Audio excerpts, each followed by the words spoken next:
You know, as an author and creative person, I've seen lots of instances where either I or somebody else has created something and then found out about another person who created something similar.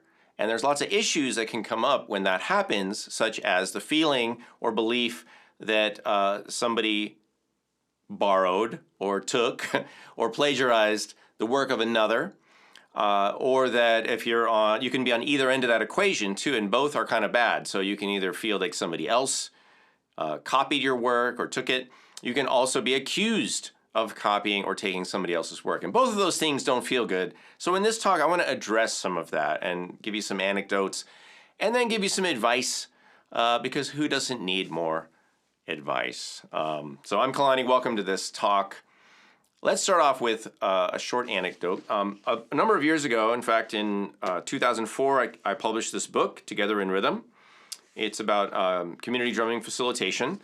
And I published this graphic as part of the book. And this graphic shows two people drumming, facing each other. And I know it's kind of small in the video, but what it basically shows is some arrows here. And I call this the infinity loop, because infinity feedback loop, because one person plays, the other person hears it, perceives it, that informs what they play something, and then vice versa, it goes back and forth. And we know in music making, this is one of the nice things about it, is that it's an ever-changing dynamic environment. It's like a conversation where something you say is then considered, hopefully, by the other person. They say something back, and you're in this feedback loop. It's nice. It's a conversation. It's a relationship. And it's a valuable part of music, certainly in music therapy and music education. It's a wonderful thing. That's not what that's about. This is about the graphic. So I came out with this book. I introduced it at a conference, a mini conference, and there was another person there, an author, friend of mine, Sule Greg Wilson, who has a book called The Drummer's Path. Highly recommend it. Which I had at the time, and he had published it several years before. And he came up to me and he said, "Hey, this graphic in your book, that's a lot like a graphic in my book." And I said, "Is it?" "Oh, he said, what's going on?" He says, "Well, in my book, I have this graphic of a person playing a drum, and there were some arrows coming out." Now, he felt like this graphic was kind of based on that graphic. And maybe in a way, it's similar. Certainly, it's similar. I hadn't really thought about his graphic. I'm not sure I knew about it. It wasn't in my conscious mind. And I knew I didn't think about, oh, let me take Sule's graphic and create a graphic with two people. So the point is that he found it to be similar. He felt like maybe I should have asked him, or I should have, checked with him. Hey, can I do this graphic? Is that going to look too much like your graphic? I'm not sure that a graphic with somebody with playing a drum with arrows coming out is a explicitly a unique item, but nevertheless, the point is, we had a conversation about it. He checked in with me, which I very much appreciate, which is what you should do. If you have any questions about whether somebody used some of your information or it just happened to be a coincidence, which in many cases it is. So we had that conversation. It's all good. Go get Sule's book, The Drummer's Path. It's an awesome book too, kind of autobiographical. So things will be published that are similar. It may not be the same. If it's exactly the same, then you have an issue possibly of plagiarism, which is where you take literally the same words and republish them. You're essentially copying somebody else's words or images, graphics. That is plagiarism. That's not what we're talking about in this case. We're talking about something that two different people created that was kind of similar. And that happens a lot. I see it happen all the time.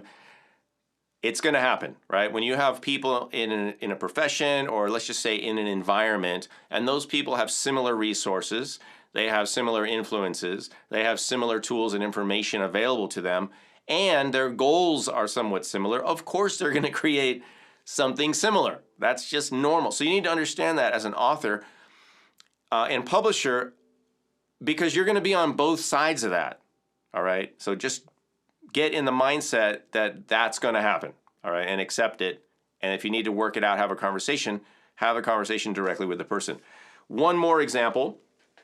we're going to go to the back of this one now, is that I also, in the same book, published this, which is a set of symbols that I use. And a lot of these are just regular symbols, like play, stop, circles. These all designate instrument types. That's not what this is about, but just you can see the symbols here. I call them iconography, and I use these as a type of shorthand, and I developed these in my own work. And obviously, I had been using these and developing this before the book got published. So for a number of years, I was developing the system. And at the same conference, see, creative minds think alike. There was a gentleman there, and he was freaking out. And so he went and got some papers, and he photocopied them, and he was passing them out to everybody so he could show everybody there, because I introduced this book at that conference, he could show everybody that he also had his own shorthand system. And it was different than this one. We didn't know about each other's shorthand systems. And so there again, you have things that people create. And as far as I knew, this was unique. I mean, it was unique to me. But even the idea, I thought, well, there's nothing like this out there. This has never been done.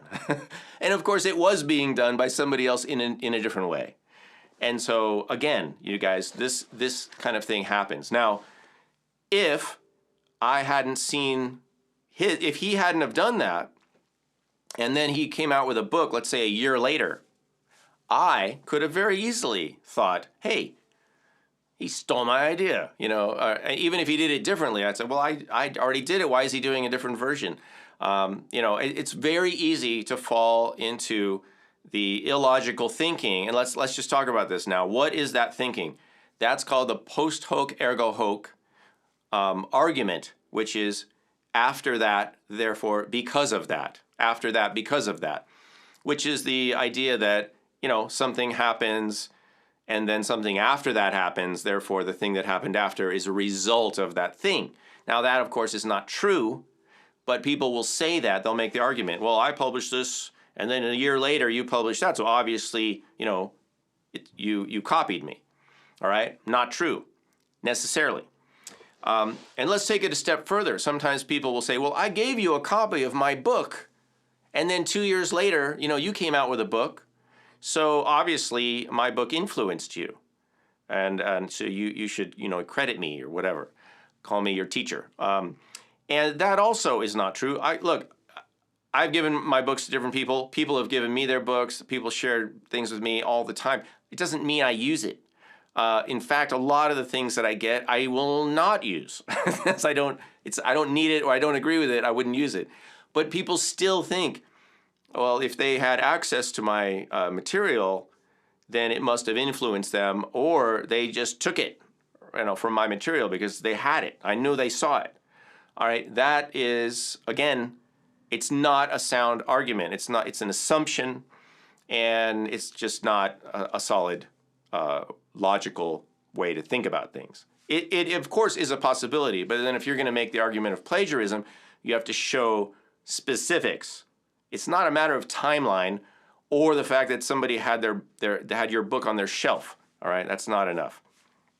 Or even that they heard, an audio recording of your book, or they were at a lecture you did, or they came to your workshop.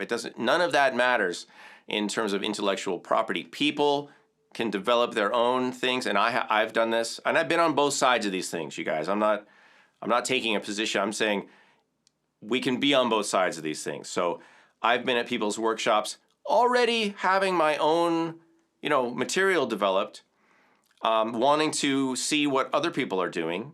And then, if I do something after that, they might think, well, Kalani was at my workshop, and the topic was XYZ. Therefore, if he does anything on the topic of XYZ, it must be because of my workshop. And again, that is, I'm going to use the word self-centered.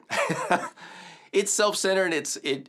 It really is kind of disrespectful in a way, because it assumes that person had none of their own ideas before they got there, and they're also incapable of coming up with any of their own ideas in either event, either after or before.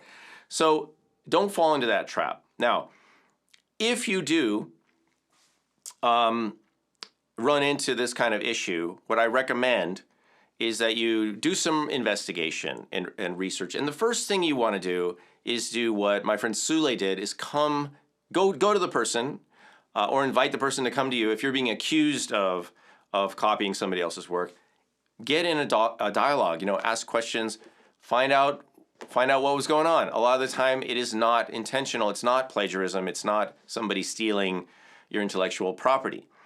If it is, it should be fairly obvious, because then the things would be very similar or the same. So have that conversation.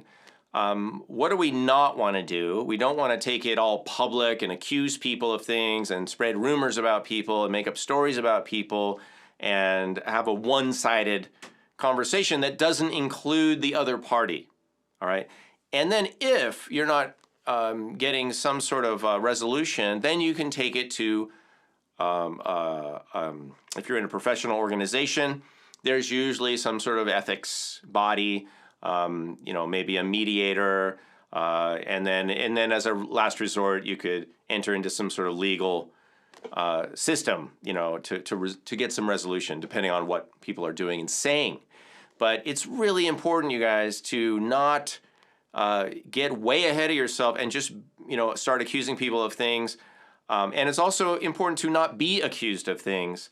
And you should really also defend yourself from accusations that could be harmful, because when people talk about, oh, they stole this or you stole that, or that is a very serious statement, and people's careers can be ruined with statements like that and accusations. So be respectful of each other. Be respectful of yourself if it's happening to you, but also be respectful of the other party in the process of seeking resolution. I don't recommend that you blast everything out online. If you have an issue, really work it out and accept outcomes of resolution. One of the things we have to remember, and this is why I started with a couple of anecdotes, is that people will come up with similar ideas who are in a similar field that have similar goals and similar resources. It's just gonna happen. It's bound to happen. It happens a lot. So if you're not sure, just talk to anybody who's been, in the profession for more than 20 years. I've been in this profession for 40 plus years. And I've also had things directly taken, like ideas. I mean, literally, where I've developed prototypes. So I had a working thing, like an instrument. And then somebody saw it, or somebody talked about it, somebody, and then a year later, it's on the market. And I really have no recourse because it wasn't protected. I didn't protect it. So that's the other piece of this conversation. I'll just, let's just leave with that. It's not really the main focus, but if you have an idea that is patentable, and remember, an idea is not patentable, an item is patentable. A work can be copywritten, but that just says, okay, this existed on this date. A patent protects functionality or design. It protects a specific design or thing, But an idea is not patentable. So if you're talking to people about your ideas, you have to realize that if somebody hears it and they get their own, wheels turning, and they make something based on a conversation they have with you, you are not protected in that case. So if you have something that you really want to guard and it's important to you, don't talk about it with other people until it's out there, until you've made the thing or published the book or done whatever you want to do. And then from there, there's a record. And if somebody, plagiarizes you or takes your idea and there's obviously plagiarism, and you can say, look, these are my words and my words appear in your book or your article over here, then you have an issue. You have something that you can hang your hat on, so to speak. But just, again, don't get ahead of yourself. Be respectful of a process. Ask questions. Have conversations directly with individuals. And if something's really important to you, then just protect it until you do whatever you want to do with it, whether that's publishing or having a prototype, bringing something to market. I've talked to people who are inventors and creators, and I mean, they all say, look, if you're going to invent something, you've got to be ready to patent it. Otherwise, you might as well just give it away, because people copy stuff. That's just real. Even when something's patented, people will find a workaround. So here's the last thing I want to say to you guys. And this is coming from somebody who's been in the industry a long time, who's created things, who's done a lot of writing. I've had these kind of conversations with a lot of different people, again, on both sides of the coin. What I believe is that we're here to help each other. We're here to lift each other up and share. And if it's not a life or death situation, if sharing the information makes it better for the community and it elevates, everyone, then just do that. And don't try to grasp to every single straw in the haystack. It's not that important. What's important is moving forward. And just because somebody else, comes up with an idea that's like yours is not a reason to become upset. It's actually a reason to celebrate and say, hey, great minds think alike. That's your version. Here's my version. What can we do together? Can we help each other? And it's also just validating. I mean, I get excited now when I see people doing things similar to me, or even if I inspire people to do what I do, which is a lot of things. I'm not sure there's any one thing that I do, but it's all good, Just think of it as like abundance. More people doing good things, more information out there, more options for people. The more, the merrier, all right? That's my advice. You don't have to take it. But I hope this has been helpful. If you have advice for anybody, you can leave it below in the comments area. And if you'd like to connect with me more, if you'd like to get some of my advice, or you'd like mentoring, I do mentor people who are developing things. In fact, just the last year and a half or so, I've mentored some people that have inventions, that have innovations, and there's a way to enter into that relationship too. That's just, respectful of people's ideas, and you can help each other, and it's all good. Just help each other. All right, I'm going to leave it there. Thanks for tuning in. Hope you're well, and I'll see you in another video.